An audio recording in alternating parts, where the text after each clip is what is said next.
ग्रहण के साथ दो बातें समझना आपके लिए और भी जरूरी है। एक, आप ग्रहण के दौरान क्या करेंगे, जब ग्रहण चलेगा उस समय का फायदा कैसे उठाएंगे, और दूसरा, ग्रहण के पश्चात क्या करेंगे। एक मन में लोगों के सवाल पैदा होता है कि क्या ग्रहण के बाद अपने घर के मंदिर की सफाई की जाए, अपने घर के मंदिर की धुलाई की जाए, उसके बाद पूजा की जाए, ऐसा किया जाए क्या? पहले बताते हैं कि ग्रहण के दौरान क्या करें। देखिए, ग्रहण का एक मतलब होता है एक्सेप्ट करना, स्वीकार करना। जब आप ग्रहण के दौरान प्रार्थना करते हैं, जब आप ग्रहण के दौरान पूजा करते हैं, तो ईश्वर आपकी प्रार्थना को स्वीकार करता है और आपकी समस्याओं को ग्रहण कर लेता है। इसीलिए ग्रहण के दौरान अगर आप पूजा पाठ करेंगे, पूजा उपासना करेंगे, तो ईश्वर आपकी समस्याओं को ग्रहण कर लेंगे। क्या करेंगे?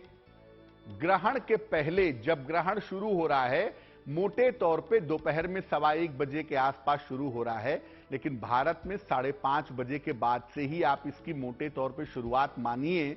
तो शाम को 5 बजे के पहले आप नहा लीजिए और नहा करके साफ वस्त्र पहन करके भगवान शिव के सामने बैठिए। अगर घर में शिवलिंग है तो शिवलिंग के सामने भी बैठ जाइए।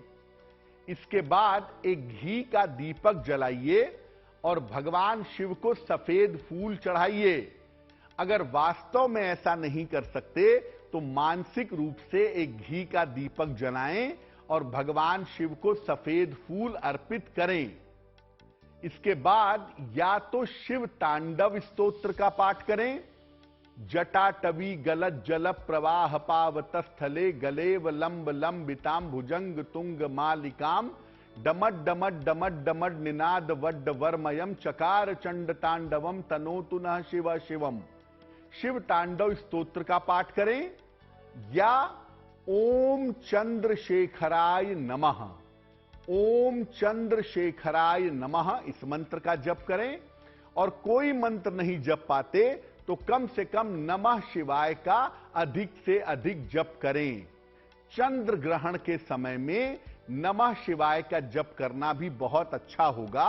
और चंद्रमा नियंत्रित होते हैं भगवान शिव से, इसलिए भगवान शिव की पूजा अगर आप चंद्र ग्रहण के समय में करके प्रार्थना करते हैं तो वो प्रार्थना आपकी स्वीकार होगी, वो प्रार्थना आपकी एक्सेप्ट होगी।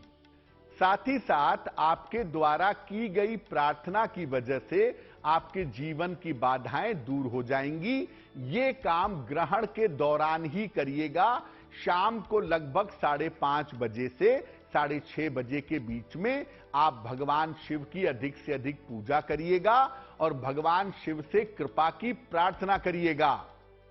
अब आप चाहें तो ग्रहण काल में अपने गुरु का मंत्र भी जप सकते हैं। जो लोग दीक्षित हैं, जिनको दीक्षा मिली हुई है, वो अपने गुरु का मंत्र जप सकते हैं, इष्ट मंत्र का जप कर सकते हैं। और अगर गुरु मंत्र और इष्ट मंत्र नहीं है तो भगवान शिव के मंत्र का जप करना भी इनके लिए अच्छा होगा। अब दूसरी बात, ग्रहण के बाद क्या करें? देखिए, ग्रहण के बाद ऐसा जरूरी नहीं है कि आप अपने मंदिरों की सफाई करें और मंदिरों को धोएं। ये नियम वहां लागू होते हैं जहां पर देवी देवता की मूर्तियां प्राण प्रतिष्ठित होती हैं।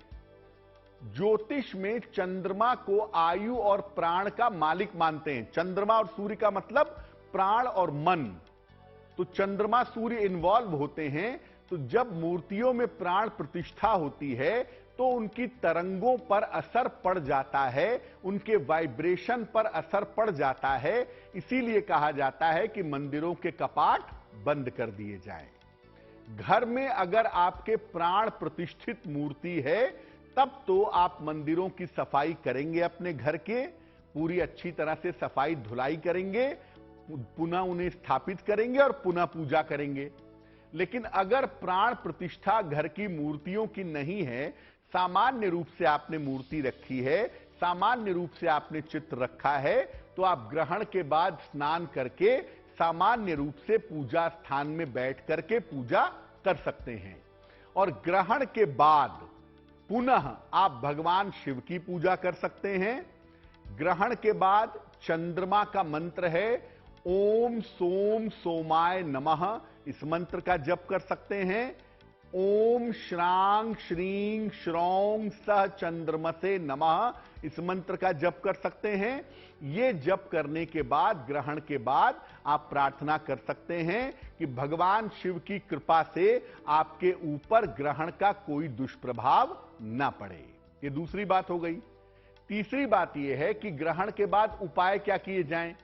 ग्रहण के बाद सबसे पहले आप नहाएंगे, भगवान शिव की पूजा करेंगे, चंद्रमा की पूजा करेंगे और उसके बाद चंद्रमा से संबंधित जो वस्तुएं हैं उनका दान करेंगे, जैसे चावल का, चीनी का, दूध का, नारियल का, चांदी का।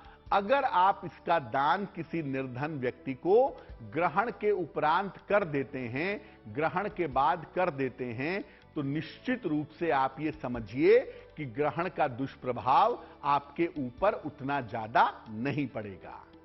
तो ग्रहण के समय का इस्तेमाल करें मंत्र जप करने के लिए, ग्रहण के बाद भी मंत्र जप करें और ग्रहण के पश्चात हो जाने के बाद, ग्रहण के बाद पूजा कर लेने के बाद आप चंद्रमा की वस्तुओं का दान करें तो आपके लिए बहुत शुभ रहेगा। ग्रहण के दौरान कौन से मंत्रों का जप किया जाए, आपको 2-3 मंत्र बता देते हैं, जिनमें से किसी भी एक मंत्र का जप आप ग्रहण के दौरान कर सकते हैं। पहला मंत्र नमः शिवाय, सबसे बढ़िया, सबसे अचूक और सबसे ताकतवर मंत्र नमः शिवाय ग्रहण के दौरान आप जप सकते हैं। दूसरा मंत्र ओम चंद्रशेखराय नमः, इस मंत्र का भी आप जप कर सकते हैं। तीसरा मंत्र चंद्रमा का ओम सोम सोमाय नमः, इस मंत्र का भी जप कर सकते हैं।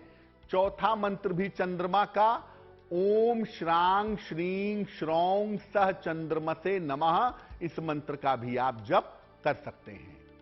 अगर आपको किसी के लिए स्वास्थ्य की प्रार्थना करनी है, किसी की आयु रक्षा के लिए प्रार्थना करनी है, कोई बहुत ज्यादा बीमार है, तो ग्रहण का समय बड़ा शुभ है उसके लिए। आप उसके लिए महामृत्युंजय मंत्र का ग्रहण काल में 108 बार यानी एक माला या 108 गुणे 11 बार यानी 11 माला जप कर सकते हैं। ओम त्र्यंबकम यजामहे सुगंधिम पुष्टिवर्धनम उर्वारुकमिव बंधनान मृत्योर्मुक्षीयमामृतात्, इस महामृत्युंजय मंत्र का आप अपने स्वयं की रक्षा के लिए, किसी बीमार व्यक्ति की रक्षा के लिए और किसी के स्वास्थ्य की समस्या को दूर करने के लिए जप कर सकते हैं।